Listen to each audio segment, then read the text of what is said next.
Around the World Lit Audio. Journey to the West by Wu Cheng'en. Chapter 8. The Golden Headband, Zhu Bajie, and the First Demons. Full narration script. Channel intro. Welcome to Around the World Lit Audio, the greatest novels ever written, from every corner of the world, in English. New chapter every week, free to listen. Chapter recap. In Chapter 7, Xuanzang departed the Tang capital on his white horse, and traveled west through increasingly wild territory. He reached the Five Elements Mountain, and heard a voice from beneath the rock. Son Wukong, imprisoned for 500 years, asked to be released and promised faithful service. Xuanzang climbed to the peak, removed the Buddha's golden seal, and the mountain trembled. Son Wukong emerged into the full sky for the first time in 500 years and knelt, calling Xuanzang master, the first voluntary act of submission in his entire existence. They set off together, the monk still and the monkey in motion, the partnership finding its first rhythm. Chapter 8. The Golden Headband, Zhu Bajie,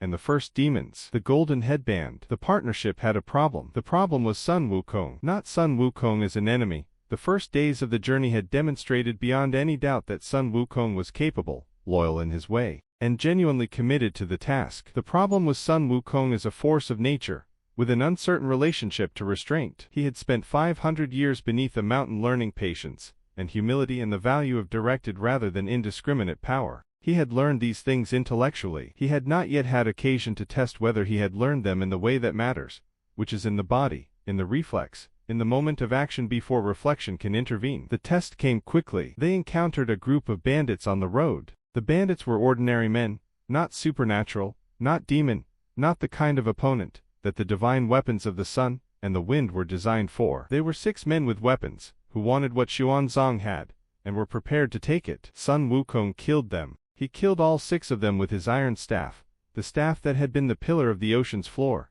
that could expand and contract according to his will, that he wore behind his ear when not in use, and that in use was one of the most devastating weapons in the 3 worlds. He killed the 6 bandits with the efficiency of someone for whom the calculation of force required, and force applied is automatic, and does not include the option of proportionate response. Xuanzang was appalled. He said, "You have killed 6 men. They were bandits, yes, but they were men. A monk does not take life. A monk who is also a pilgrim on a sacred journey cannot begin that journey by killing people on the road." Son Wukong said, "They would have killed you." Xuanzang said, "Perhaps, but I would rather be killed than kill." Son Wukong looked at him, with the expression of someone hearing a philosophical position they find entirely impractical. He said, "Then you would be dead." Xuanzang said, "Then I would be dead." This was the fundamental tension of the partnership, between Xuanzang's absolute pacifism and Son Wukong's absolute effectiveness, between the monk's commitment to non-violence as a spiritual practice, and the monkey's understanding that non-violence,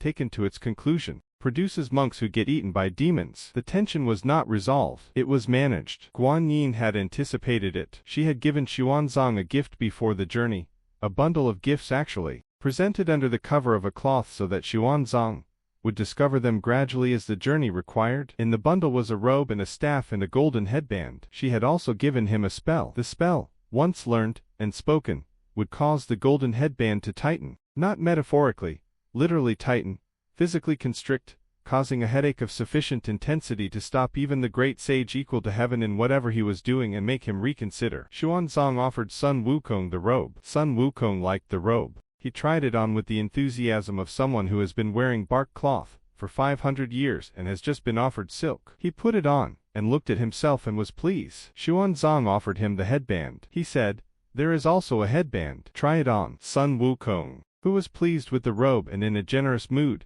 put on the headband. Xuanzang said the spell. The headband tightened. Son Wukong screamed. He tore at the headband with his fingers, and found he could not remove it. He tried transforming. The headband transformed with him, remaining on his head regardless of what shape he took. He tried shrinking it shrank with him. He tried growing, it grew. The headband was part of him now, adjusting to every form while remaining always present and always capable of tightening when the spell was spoken. He turned on Xuanzang. He raised his staff. Xuanzang said the spell again. Son Wukong dropped to his knees, howling, his hands pressing against the sides of his head. When the pain passed, he looked at Xuanzang with the expression of someone who has just discovered the precise mechanism of their own restraint, and is not pleased about it. He said, "Where did you get that spell?" Xuanzang said, "Guanyin taught it to me." Son Wukong looked at the sky, toward the Bodhisattva, toward the source of the arrangement, with an expression that was part fury, and part something more complicated, the specific look of someone who has been outmaneuvered with enormous care, and genuine love and knows both things simultaneously. He said,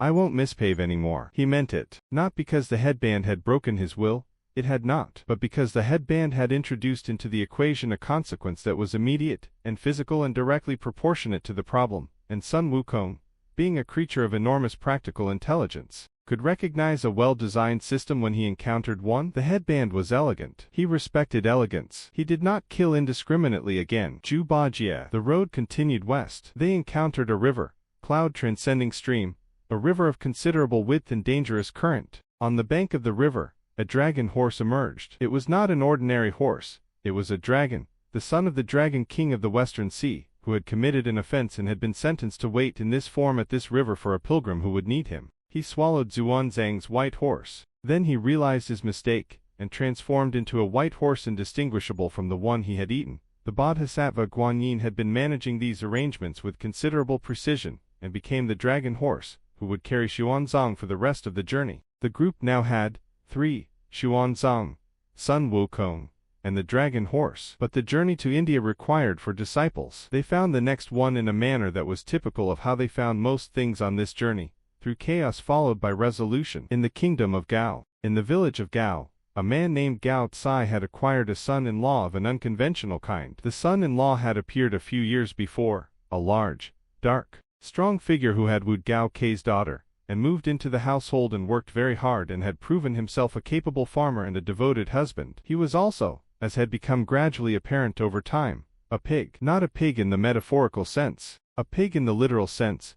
The second of the great disciples, Zhu Bajie, the heavenly reeds marshal, who had been an immortal in the heavenly court, before he had gotten drunk at a celestial banquet, and made unwanted advances toward the moon goddess, and been thrown out of heaven and reincarnated, through an accident of the reincarnation process, in the body of a pig. He had the snout and the ears, and the appetite of a pig and the strength and intelligence of a former celestial marshal, which was a combination that had worked reasonably well in the human village, as long as everyone agreed not to look too carefully at what exactly the son-in-law was. Gao Tsai, looking more carefully, had sent for an exorcist. Sun Wukong arrived instead. He fought Zhu Bajie, a proper fight. Not the one-sided destruction of the 6 bandits but an actual contest, between 2 beings of substantial supernatural capability, conducted with enormous energy and considerable creativity. Zhu Bajie fought with a 9-toothed rake, a weapon of divine origin, and some talent. Sun Wukong fought with the iron staff and more talent. The fight was inconclusive enough that Zhu Bajie was not immediately defeated. Then Zhu Bajie learned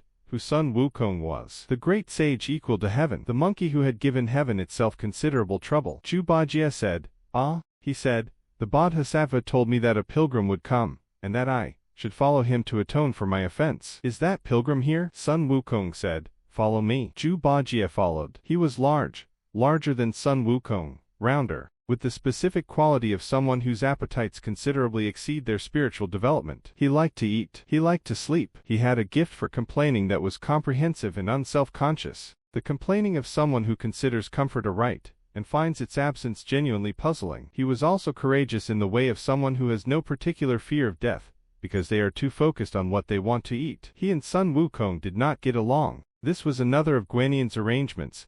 The irritable brilliance of Sun Wukong and the comfortable laziness of Zhu Bajie produced a friction that was in some ways a more realistic model of human spiritual practice than any of the novel's more elevated elements. They bickered, they competed, they undermined each other. They also, beneath all of it, served the same master and protected the same pilgrim, and kept the same vow. Sha Wujing and the first great test. The third disciple was found at the Flowing Sands River. The Flowing Sands River was a river that could not be crossed by ordinary means.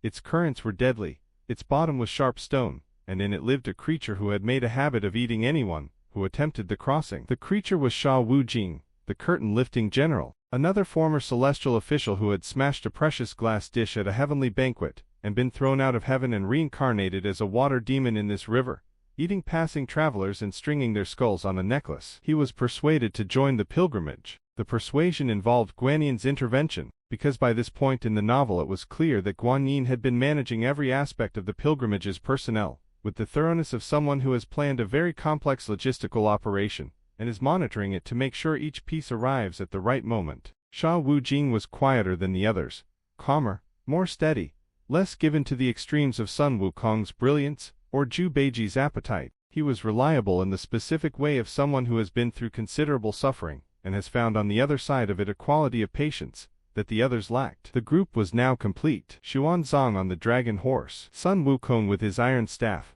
and his golden headband, Zhu Bajie with his nine-toothed rake and his appetite, Sha Wujing with his monk staff and his steady composure. For disciples, one monk. The road to India. The first great demon of the journey was a tiger wearing a skirt. This is not a metaphor. A tiger wearing a skirt, the skin of a human official, the tiger had eaten, worn as clothing, with the tiger presenting itself as a human official on the road, and attempting to get close enough to Xuanzang to eat him. Sun Wukong saw through it immediately. He killed the tiger, took its skin, fashioned from it a skirt of his own, the tiger skin skirt that Sun Wukong wears in all subsequent illustrations, that has become one of the iconic images of the novel, and presented himself to Xuanzang, who was alarmed by the tiger skin skirt, and had to be reassured that it was a practical garment rather than a declaration of murderous intent. Xuanzang said the spell twice that day. He said it the second time because Sun Wukong, having killed the demon, had also killed the two servants of a local lord, who had made the mistake of approaching too soon after the battle, and had been mistaken for accomplices. Sun Wukong,